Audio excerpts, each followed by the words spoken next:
네, 한 가지 더 말씀드리면 이제 기도하기 좋은 계절이 돌아왔습니다.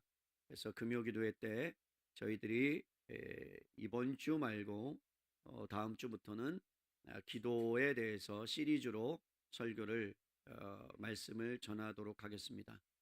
기도가 무엇인지, 왜 해야 되는지, 그리고 도고 기도의 능력, 그다음에 하나님께서 원하시는 기도, 하나님의 뜻에 합당한 기도, 응답받는 기도, 듣는 기도, 여러 가지 기도에 대해서 여러분이 훈련을 받으시는 귀한 시간이 될 줄로 믿습니다. 고민하고 있는데 하나님께서 마음에 감동을 주시면 금요 기도에도 유튜브 방송으로 여러분들이 함께 참여할 수 있도록 그렇게 하려고 계획 중에는 있습니다. 계획 중에는 있고 또 참여하셔서 현장 참여가 가장 좋아요. 그때는 제가 7년 동안 중보기도 훈련을 받았던 것들을 함께 처음으로 여러분과 함께 훈련을 시키고 하나님의 음성을 듣고 하나님의 음성을 분별하고 또 이렇게 이야기하면 또 막 음성이 들리는 걸로 착각하는데 그게 아니고요. 하나님의 뜻을 분별하는 분별력과 통찰력을 실제적으로 가르치려고 합니다. 한 번도 그렇게 한 적이 없었는데 여러분들이 요청하시고 또 제 마음 가운데 그러한 소원의 마음이 있어서 그렇게 나누려고 합니다. 기대하셔도 좋습니다. 기도하시고 준비해 주시기를 바랍니다.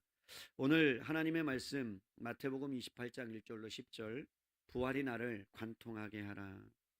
사랑하는 여러분, 오늘 부활절 기쁜 날 우리가 함께 이 자리에 모여서 하나님의 은혜를 누리고 하나님의 말씀을 듣습니다.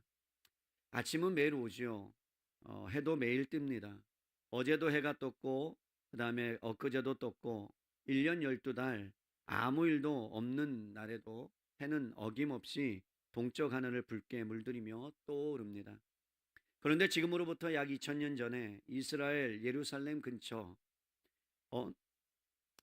여느 무덤 옆에서 동이 트던 그 새벽은 어, 우리가 생각하는 일반적인 날과 너무나 달랐습니다. 겉으로 보기에는 아무것도 다를 바 없는 평범한 새벽이었죠. 그러나 침묵이 흐르는 시간이요. 그리고 고통의 시간이요. 그리고 절망의 시간이요. 그리고 너무나 힘든 어려운 시간이 사실은 그 날이었지 않나라고 생각합니다. 그러나 여러분 뒤집어 보면 그 새벽은 인류 역사에 있어서 정말 BC와 AD를 나눌 정도로 너무나 놀라운 새벽이었다라고 말씀을 드릴 수 있습니다. 역사의 방향이 뒤집어지는 새벽이었다라고 할 수 있는 거죠. 오늘 우리가 읽은 마태복음 28장 1절로 10절까지의 말씀은 짧은 본문입니다. 이 구절 속에 놀라운 사건이 들어 있습니다.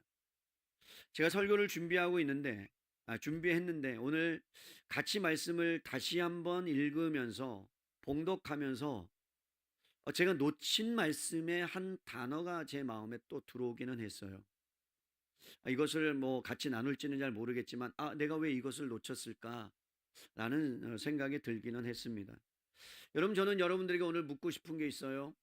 여러분들에게 정말 질문 드리고 싶은 것이 있습니다. 예수님의 부활을 믿으십니까? 여러분들에게 질문하는 거예요. 여러분, 예수님의 부활을 믿으십니까? 여러분, 이 쉬운 질문 같아도요, 사실은 굉장히 중요한 질문이죠. 왜냐하면 세상에는 예수님의 부활을 믿지 않는 수많은 사람들이 있기 때문에 그렇습니다. 여러분, 무슬림들은요, 예수님이 십자가에 죽지 않았다라고 말해요. 어떤 힌두교 지도자들은요, 예수님이 죽지 않고 부상만 당했다고 이야기합니다. 그래서 여러분, 힌두교 사람들, 지도자들은 예수님이 부상만 당하고 그리고 인도로 건너가서 그곳에서 살다가 죽었다라고 주장을 하기도 합니다. 무신론자들은요, 부활이란 그냥 제자들이 지어낸 허상이다, 허구다라고 이야기합니다. 그렇다면 저와 여러분은 부활에 대해서 어떻게 생각하십니까? 정말로 여러분, 왜 부활을 믿으십니까? 그냥 어렸을 때부터 예수님이 부활하셨어라고 그러한 이야기를 들었기 때문에, 배웠기 때문에 믿는 것입니까? 아니면 정말로 그 부활의 역사의 사건이 실제로 일어난 확신을 갖고 믿으며 그 부활의 능력을 여러분이 경험하고 살아가고 계십니까? 여러분 제자들도 예수님을 부활하지 못했던 그 모습과 예수님을 부활한 후의 모습은 여러분 180도가 달랐어요. 어떻게 보면 예수님을 3년 반 동안 따라다녔던 그 제자들의 모습 가운데는 위풍당당하고, 그리고 예수님과 함께, 그리고 예수님이 가시는 곳마다 따라다니면서 정말 예수님과 죽을 만큼 함께, 아니 목숨을 내놓을 것 같은 그러한 사람들이라고 생각되었지만, 그러나 정작 예수님이 십자가에 죽으시고 그리고 재판을 받으실 때 그들은 한 사람도 어김없이 예수님을 배반해 버립니다. 여러분, 예수님이 부활하기 전에 그 제자들의 모습은 어떤 면에서는 한심해 보입니다. 어떤 면에서는 자신의 일을 다시 찾아가는 모습을 보면서 아, 저 모습이 내 모습이구나 라는 생각도 하게 됩니다. 그러나 부활하신 예수님을 만나고는 그들의 인생이 역전됩니다. 자기 중심으로 살았던 인생이 부활하신 예수님을 만나고 자신의 인생을 예수님께 올인해 버립니다. 부활이 그들의 삶을 관통했다라는 거죠. 예전에는 어렴풋하게 생각했던 그 말씀이 내가 이제 곧 죽는다, 그리고 3일 만에 다시 살아날 것이라는 서너 번, 아니 7, 8번의 말씀을 듣고도 그것이 희미해져서 흐릿해져서 믿지 못했던 그들이 예수님이 부활하고 나시자 담대함이 생기기 시작합니다. 베드로는 거꾸로 매달려 십자가에 죽고요. 도마는 인도에 가서 여러분 석공이었기 때문에 예수님은 부활하셨다라는 그 큰 글씨를 새기다가 창에 찔려 죽고요. 야고보는 톱에 켜서 죽고요. 바울은 한간에 단두대에 목이 베어 죽고요. 사도 요한은 뜨거운 불에 들어갔는데 죽지 않아서 마지막의 인생을 감옥에 갇혀서 죽고요. 여러분, 이렇게 그들의 삶이, 제자들의 삶이 이렇게 어떻게 바뀔 수 있었을까? 부활의 예수님을 만났기 때문이요, 부활의 예수님의 능력을 경험했기 때문이라고 성경은 우리에게 가르쳐주고 있는 거죠. 사랑하는 성도 여러분, 그 부활의 능력과 부활의 은혜는 그 제자들만의 비단 갖고 있는 것이 아니라 저와 여러분이 예수님을 믿을 때 이미 여러분의 영혼은 부활한 줄로 믿습니다. 사랑하는 성도 여러분, 여러분이 예수님을 믿는 그 순간에 여러분의 인생은 죄와 사망에 갇혀 있었다가 예수의 능력으로 말미암아 죄와 상관없이, 질병과 상관없이, 고통과 상관없이 그것을 이길 수 있는 능력이 저와 여러분 안에 이미 와 있는 줄로 믿을 수 있기를 바랍니다. 오늘 이 시간에 성령님께서 여러분의 마음을 열어주셔서 부활의 진리가 단순한 이야기가 아니라 여러분의 삶을 송두리째 바꿔놓을 수 있는 인생의 여러분 터닝포인트와 같은 그러한 은혜가 있기를 주님께서 여러분의 눈을 열어서 그것들을 보여주시고 그리고 만나주시기를 주님의 이름으로 간절히 축복합니다. 저는 본문을 읽으면서 몇 가지 흥미로운 장면을 발견하게 됩니다. 어떤 의미에서는 참 웃기기도 하고요, 어떤 의미에서는 너무나 슬픈 한 장면이기도 합니다. 여러분 생각해 보세요. 예수님께서 살아계실 때 말씀드렸던 것처럼 나는 고난을 받고 죽임을 당하고 사흘 만에 다시 살아날 것이다 말씀하고 마태복음 16장, 17장, 20장 계속해서 반복해서 강조해요. 여러분, 사람이 좀 반복해서 강조하면 좀 알아먹어야 되는 거 아닙니까? 알아먹어야죠. 내가 얼마 남지 않았어, 내가 3일 만에 죽었다가 살아날 거라고 계속 심각하게, 예수님은 그냥 아주 심각하게 얘기하는데 제자들은 그 말이 들리지 않는 거예요. 가장 가까이 들었던 사람들이 바로 12제자였습니다. 여러분, 함께 밥을 먹었어요. 함께 잠을 자요.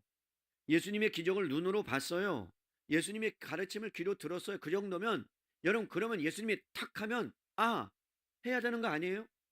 여러분, 부부가 같이 생활하다 보면 여러분 한 10년 20년 지나다 보면 남편이나 아내가 그러면 여러분 이게 나와요, 안 나와요? 안 나오면 신혼부부예요. 20년인데 신혼부부예요. 할렐루야. 얼마나 감사해요. 와, 얼마나 감사해. 근데 저는 이게 뭐랄까 뭐 어떤 표정만 딱 봐도 뭔 문제가 있구나. 어떤 말을 하면 벌써 다, 많은 건 아니지만 거의 7, 80% 이상은 아는 것 같아요. 한 20몇 년 되니까 아는 것 같아요.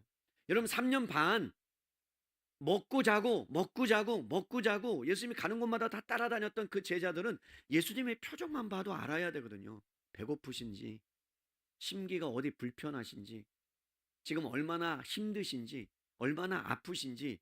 자, 여러분 제가 저를 보세요. 한 10년 알았던 분. 제가 피곤해 보여요? 피곤해 보이지 않아요? 말하지 마세요. 말하지 않아도 알아요? 여러분, 특세를 하고 나니까 조금 피곤해요. 피곤하기는. 그런데 괜찮아요. 왜냐하면 특별 저녁 기도회를 통해서 하나님이 주신 은혜가 그 피곤보다 더 크기 때문입니다. 아멘입니까? 금요일 날 나오셨던 분들은 놀라운 은혜를 제가 비밀을 하나 알려드렸는데, 제가 막 입이 근질근질해요. 사실은 제가 입이 근질근질한데 하나님께서 확실하게 주시면, 근데 제가 믿음이 없는 것 같아요. 누가 그러더라고요. 당신이 믿음이 없는 것 같아. 하나님은 믿음이 있는데 당신이 믿음이 없어서 그런 것 같다고 얘기하더라고요. 자, 다시요. 제자들이 믿음이 없는 것처럼 보여요.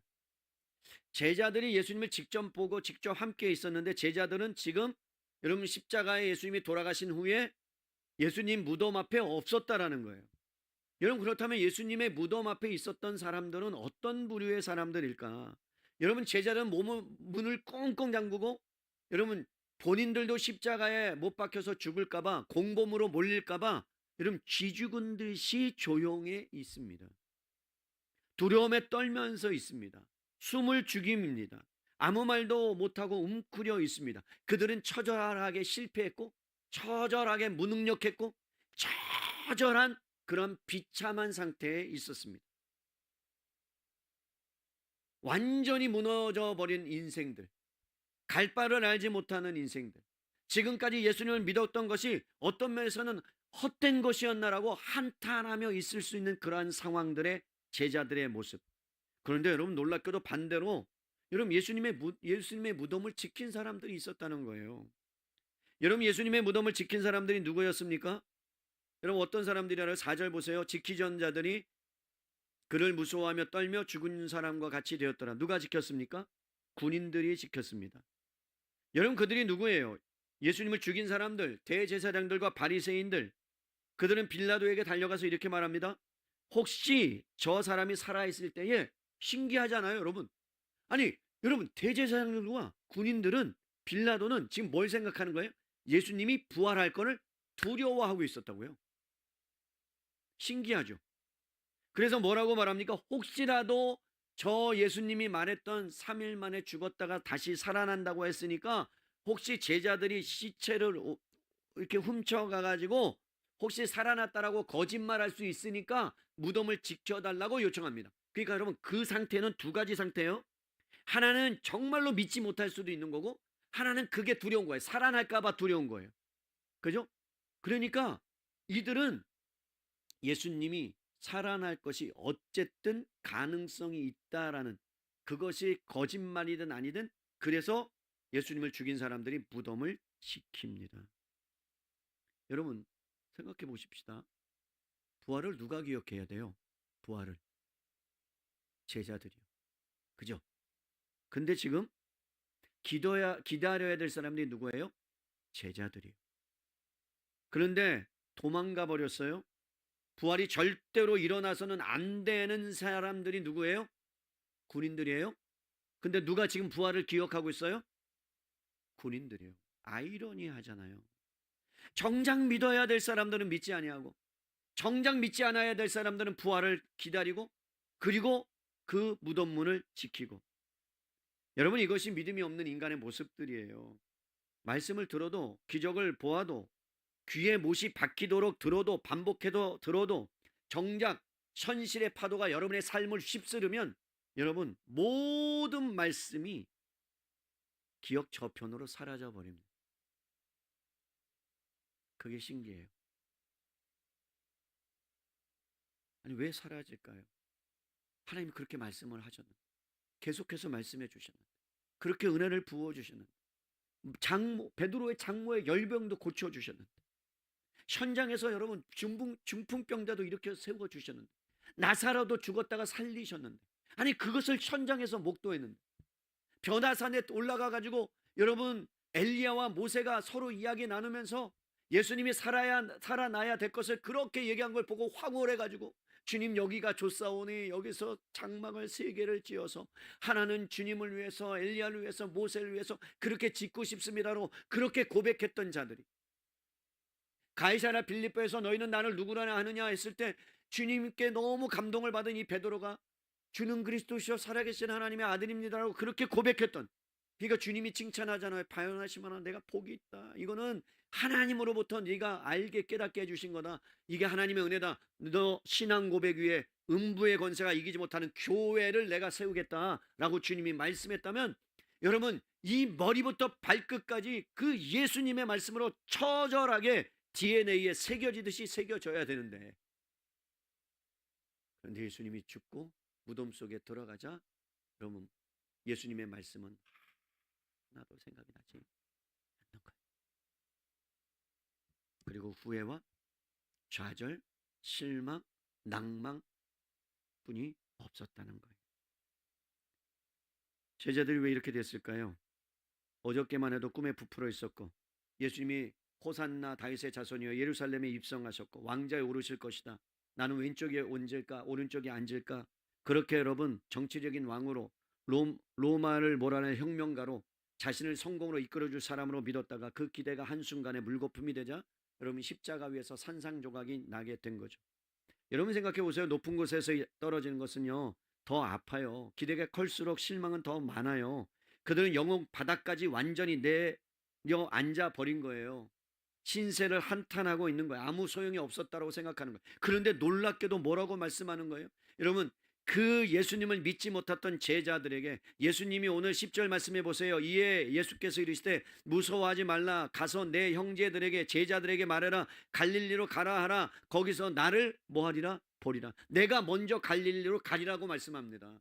여러분 언제나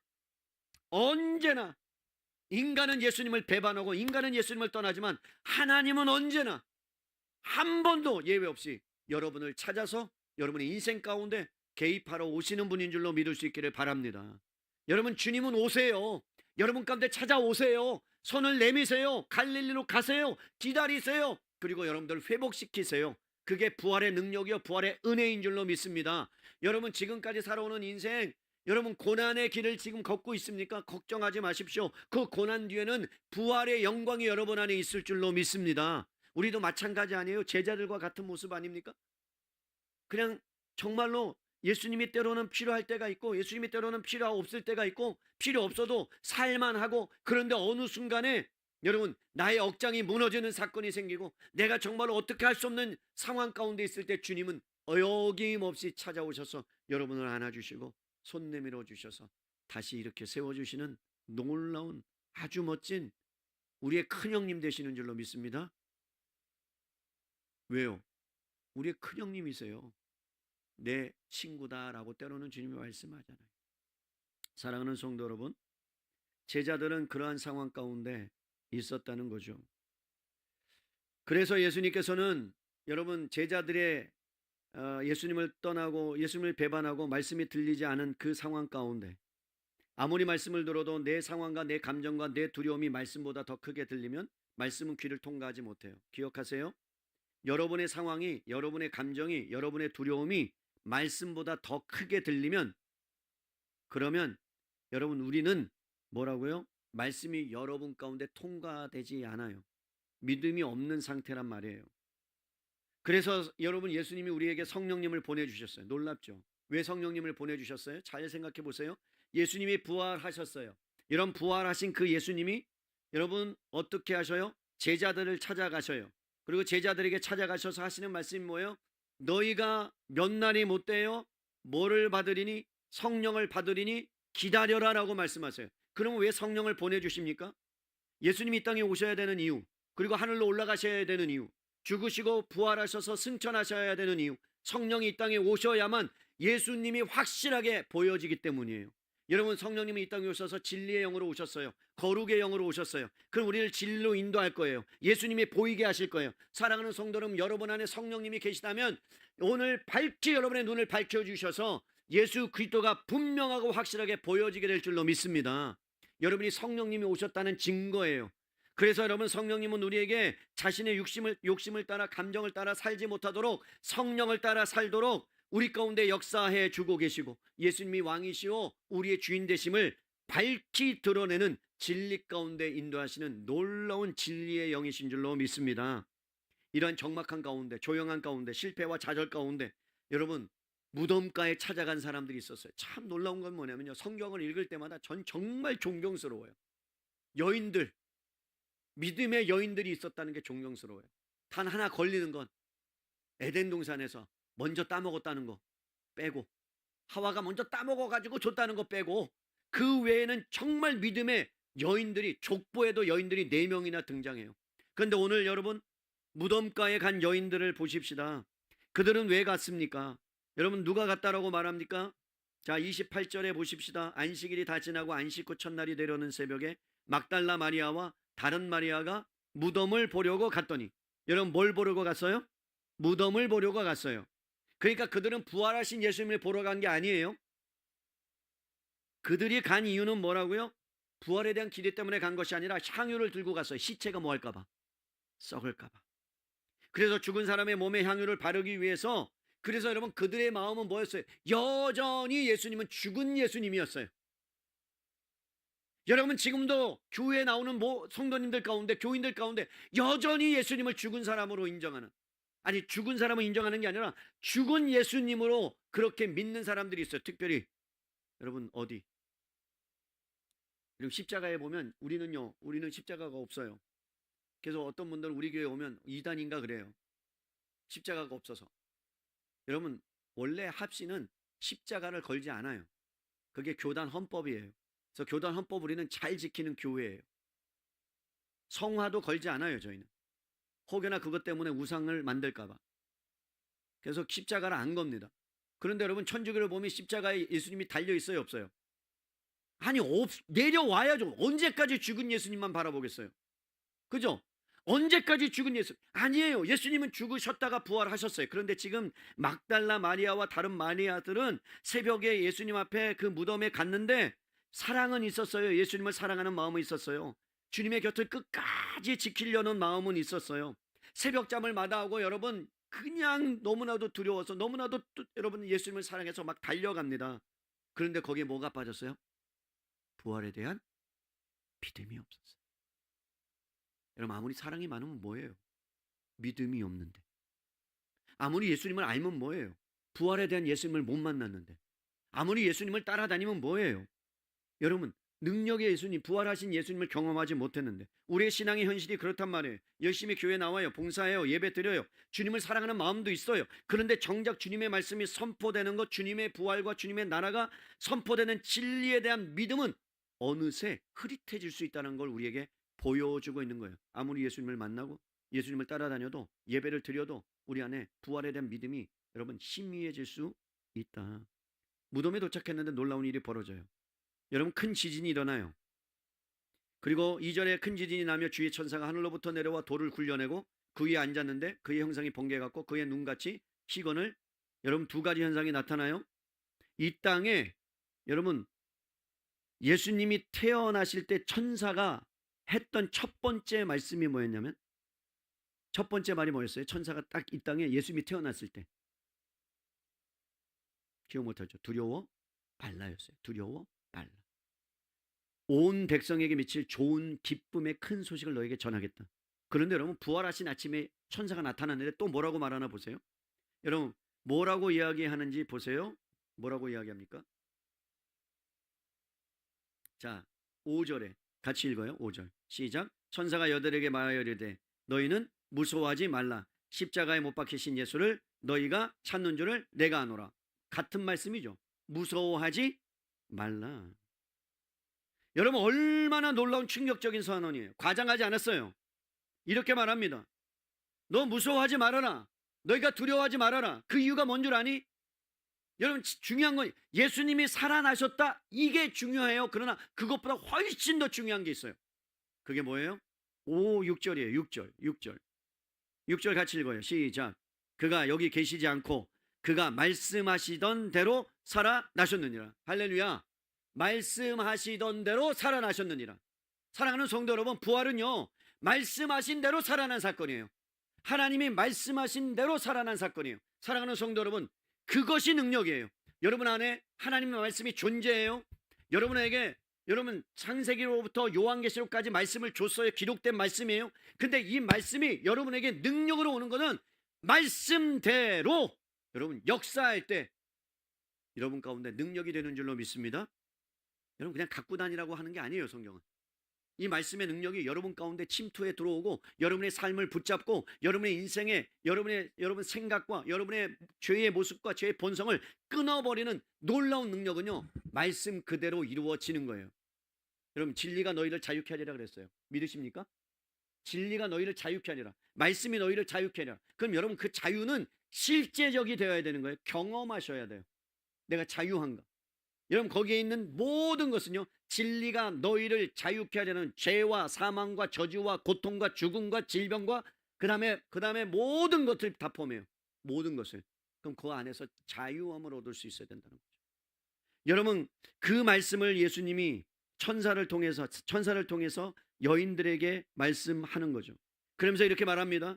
7절에 빨리 가서 그의 제자들에게 이 기쁜 소식을 알려라 라고 말합니다.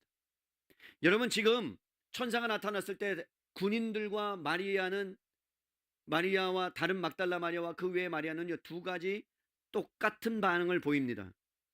여러분 똑같은 반응이 뭐냐면 여러분들이 읽다 보면 느끼는 건데요. 자 4절 지키던 자들이 그를 뭐하고요? 무서워했어요. 자 5절에 보세요. 천사가 여자들에게 말하여 이르되 너희는 뭐하라? 무서워하지 말라. 그럼 여러분 둘 다 두려움이 있었다는 거죠. 맞죠? 그러면 여러분 군인들의 두려움과 천사들의 그 여인들의 두려움은 뭐가 다를까요? 군인들은 쓰러졌어요. 죽은 것처럼 되었어요. 여러분 하늘의 능력이 임하면요, 잘 들으세요.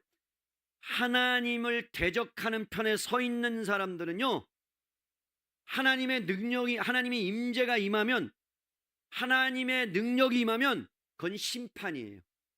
기억하세요. 심판. 살아남을 자가 없어요. 죽은 자같이 됐다는 것은 여러분 심판이 임했다는 뜻이요. 그러나 하나님을 믿는 사람들에게 하나님의 능력이 임하고 하나님의 임재가 임하면 그 두려움은 다른 두려움이에요. 어떤 두려움이냐? 8절 보십시다. 여러분 8절 보세요. 우리 함께 읽을까요? 8절 자 위에 써 있어요. 시작. 그들이 무서움과 큰 기쁨으로 빨리 무덤을 떠났다 그래요. 여러분 하나님의 임재가 임하면 두 가지 현상이 나타나는데, 두 가지 현상이 뭐냐? 하나는 하나님에 대한 두려움, 경외감과 또 하나는 기쁨이에요.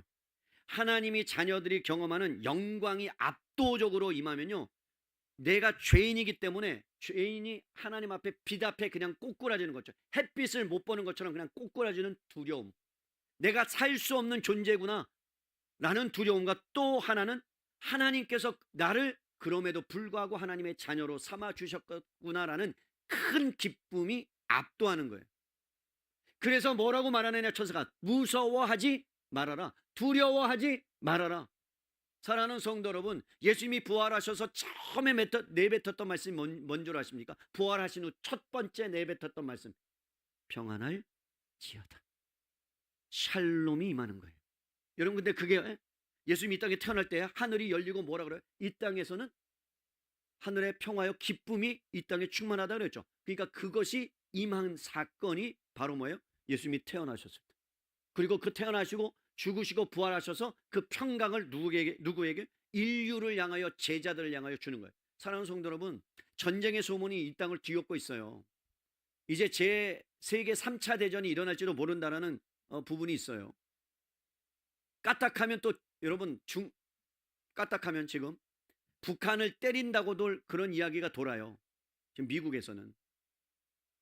그런데 그런 상황 가운데 진정한 평화, 두려워하지 않을 수 있는 진짜 평강은 누구로부터 오느냐? 여러분 주님으로부터만 오는 줄로 믿습니다.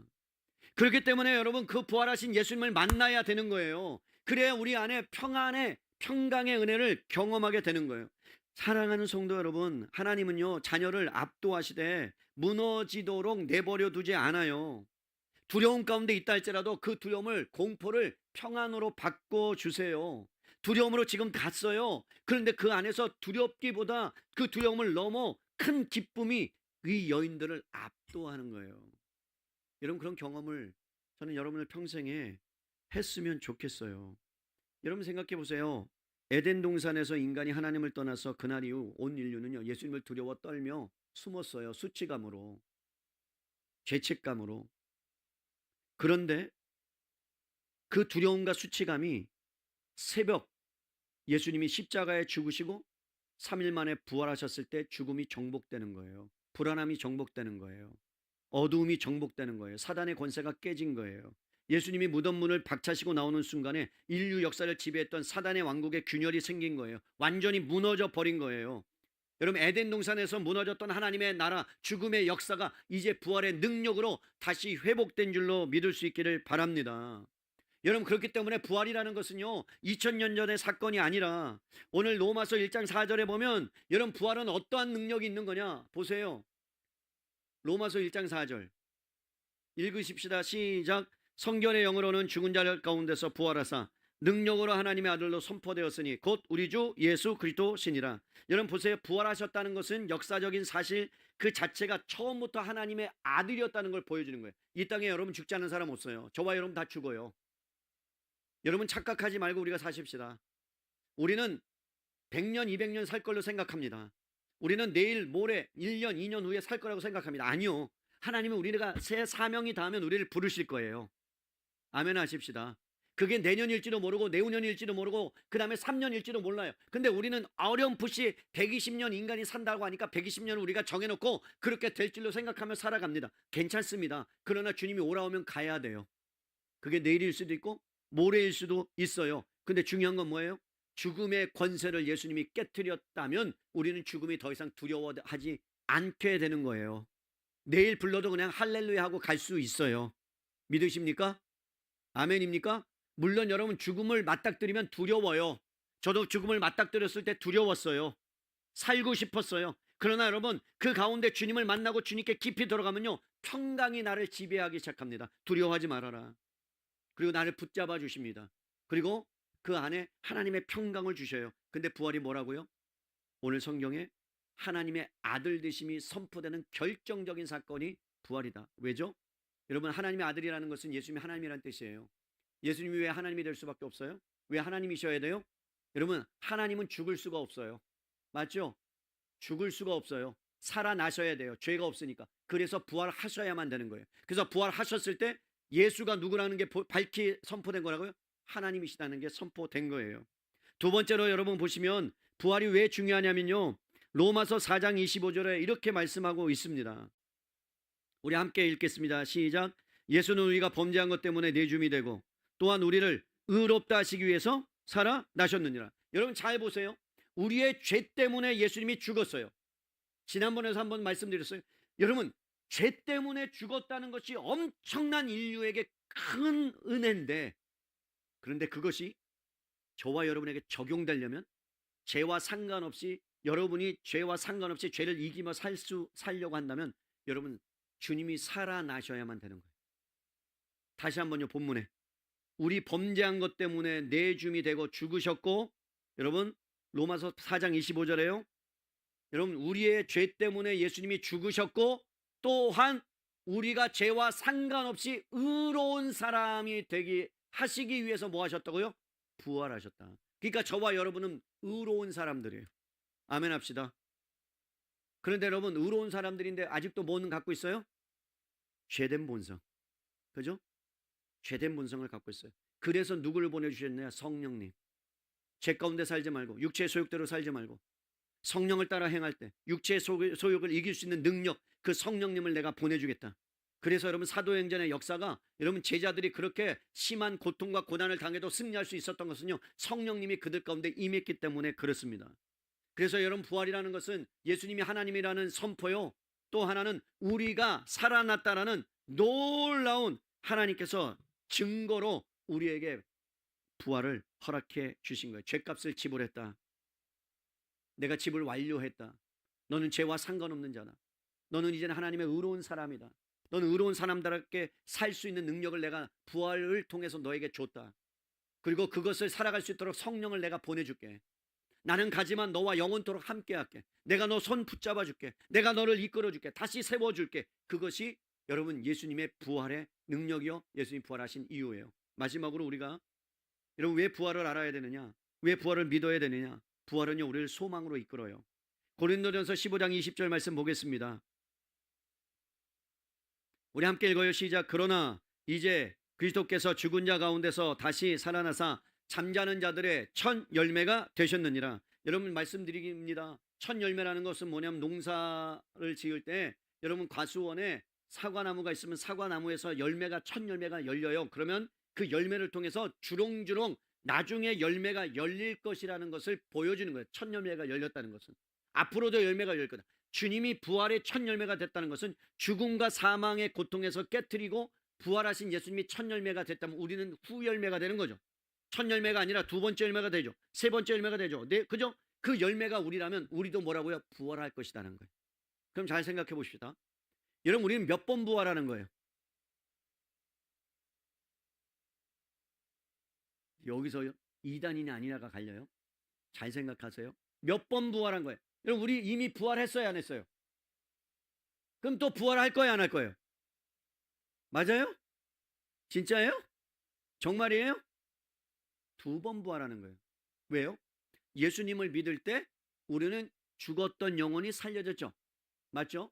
그럼 우리 육체는 여러분 적어지죠. 그죠? 썩어져요, 안 썩어져요? 썩어지죠. 그럼 예수님이 이 땅에 재림하실 때 무덤 속에 있었던 육체가 몸에 부활한다 그랬죠. 그죠? 맞잖아요? 그리고 살아있는 사람은 몸이 변화돼서 예수님 만난다 그랬죠. 그럼 부활은 몇 번 경험한다고요?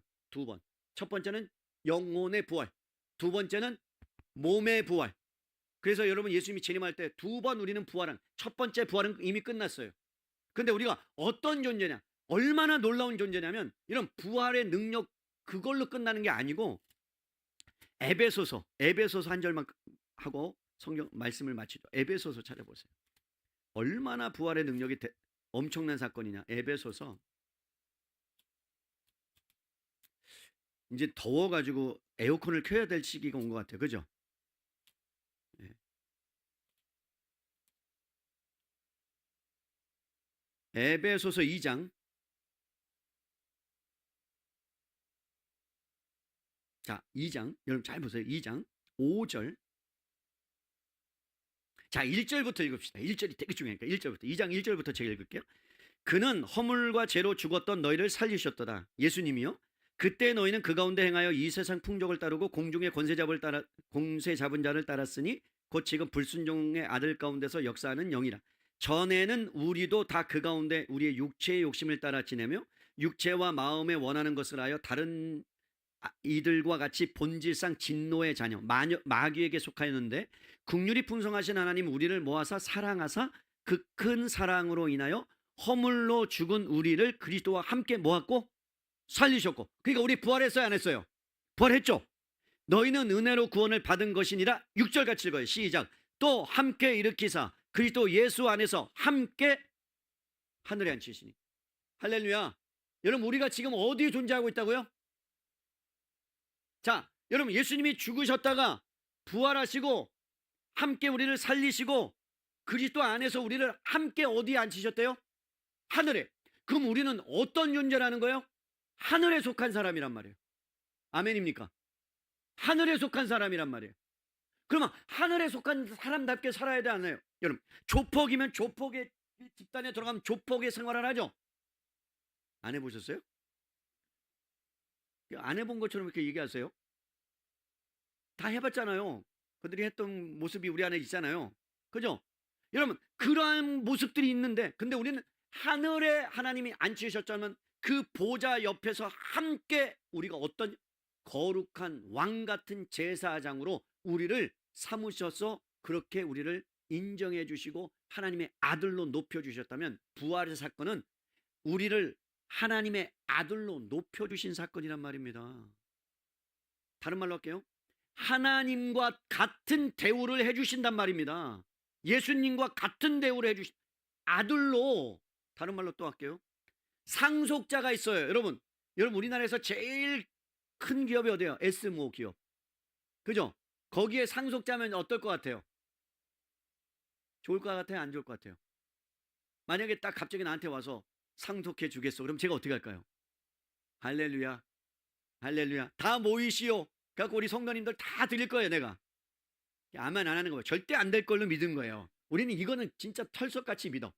그런데 여러분, 그것도 너무나 귀한 일인데 하늘의 권세와 모든 것을 가지시는 우주 만물을 지으신 그 하늘의 권세와 땅의 권세가 누구에게?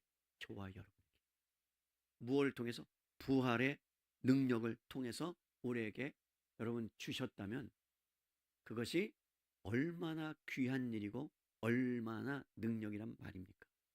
저는 여러분들이 부활이 단지 예수님이 죽었다가 살아났다는 정도가 아니라 하나님이라는 사건, 밝히 드러내는 사건이요.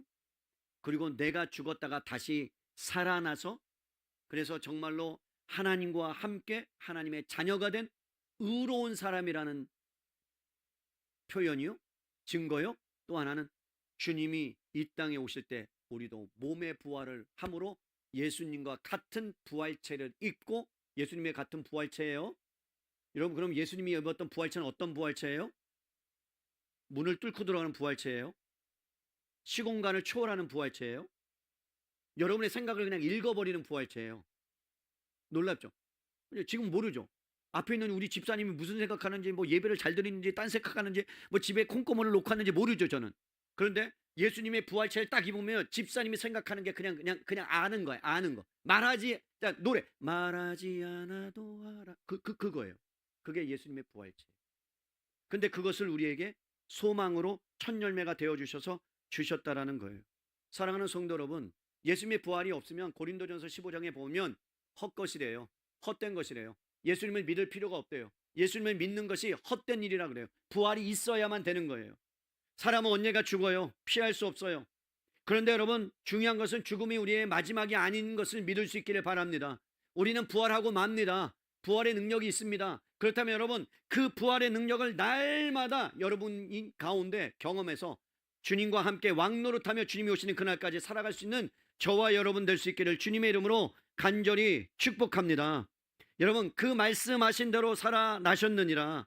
여러분 성경은 증거를 제시하지 않아요. 선포하고 있는 거예요. 여러분 증거를 제시하지 않는 이유는 부활이 부족해서가 아니라 우리는 하나님의 말씀을 믿기 때문에 그래요. 콩으로 매주를 써도 우리는 믿는 거예요. 하나님의 말씀이라면. 아멘 하십시다. 여러분 콩으로 매주를 못 써요. 그런데 주님이 말씀하면 그냥 믿는 거예요. 붙잡는 거예요. 그게 믿음이에요. 주님이 부활하셨다 그래요. 성경이. 그럼 우리는 그것을 믿는 거예요. 그 역사적인 사실 2000년의 사건이 아니라 그냥 교회에 다닌다는 그 사건이 아니라 예수님이 부활하셔서 전 세계를 여러분 창조의 세계를 방향을 바꾸어 버렸던 것처럼 생명의 역사로 여러분 우리 가운데 역사했던 것처럼 오늘 이 시간 한 가지 결단하시기를 바랍니다. 여러분 단순히 부활이 예배 시간에 말씀을 듣는 것으로 끝나는 게 아니라 여러분의 전 존재를 휘잡을 수 있는 여러분의 삶을 관통해서 이제껏 내가 산 것은 그리스도 예수 안에서 하나님의 아들을 믿는 믿음 안에서 사는 그러한 놀라운 은혜는 부활의 능력을 경험한 자만 가능한 거예요. 여러분 내가 그리스도와 십자가에 못 박혔어요. 근데 문제는 뭐예요? 못 박혔는데 자꾸 못을 빼고 또 다시 내려온다는 거예요. 그럴 수 없어요. 성경은 그렇게 말하지 않아요. 둘 중에 하나예요. 하나님 편에 서든지 하나님 편에 서지 않든지 중간 지대는 없어요. 여러분 하나님 편에 선다는 것은 내가 십자가에 못 박힌 사람이라는 증거요. 못 박힌 사람은 이제 내가 사는 게 아니라 그리스도께서 사신 것이기 때문에 부활의 능력을 갖고 사는 사람이라는 말이에요. 그래서 여러분 부활주일은 오늘만이 아니라 매일매일이 작은 고난 주간이 되는 것이고 매일매일의 삶이 부활의 능력을 경험하는 그런 삶이 되어야 될 줄로 믿습니다. 그래서 삶의 제목이 오늘 본문의 제목이 뭐래요? 부활이 여러분의 삶을 뭐하게 하라? 관통하게 하라. 흐르게 하라. 부활을 붙잡고 살아라. 부활의 능력을 경험해라. 그러면 그 평강을 경험하고 기쁨을 경험하고 하나님의 능력을 경험하고 하나님의 역사를 경험하게 될 줄로 믿을 수 있기를 바랍니다. 이게 부활의 의미입니다.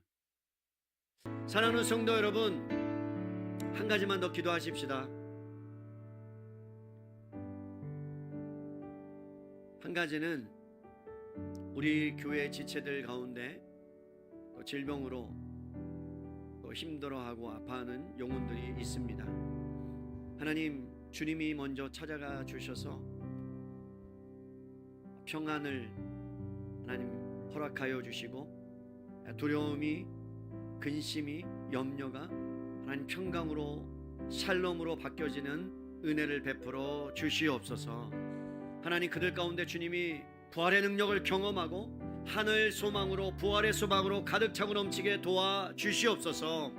우리 이 시간 한 번만 더 하나님 앞에 이 기도를 넣고 하나님께 기도하십시다. 우리 주여 한번 부르며 기도합니다.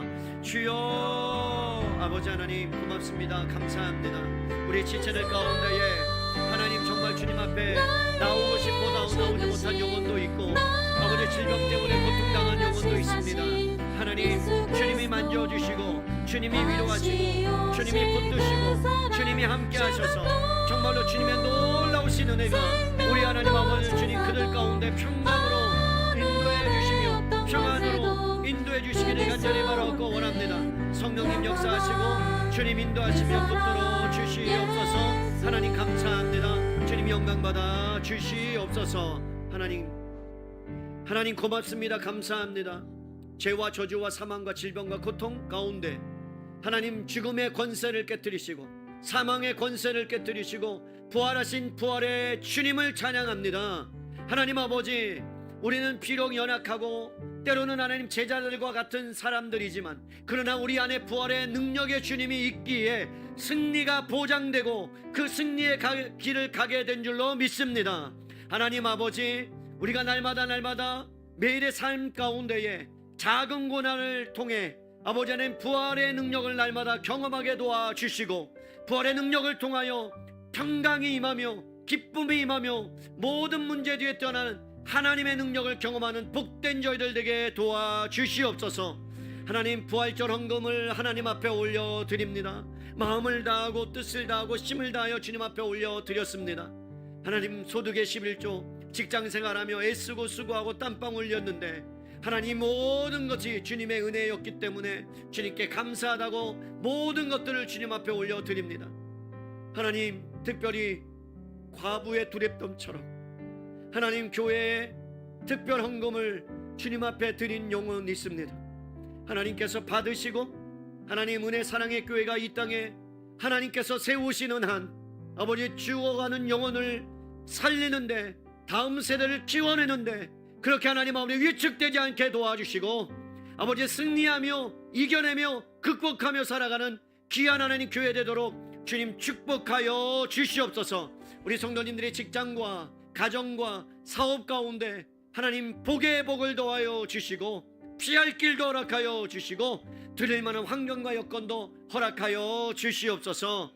이제는 죄와 사망의 권세를 깨뜨리시고 부활의 생명 되어 주신 예수 그리스도의 은혜와 하나님 아버지의 극진하신 사랑하심과 성령님의 내주교통 역사 함께 하심이 날마다 부활의 능력이 나를 관통하게 하여 부활의 능력을 경험하며 기쁨으로 평강으로 살아가기를 원하는 은혜 사랑에게 모든 성도님들 머리 위에와 한국교회 북한동포와 세계열방과 물구는 기도학교 다음 세대 위에 이제부터 영원토록 함께 있을지어다. 아멘. 조금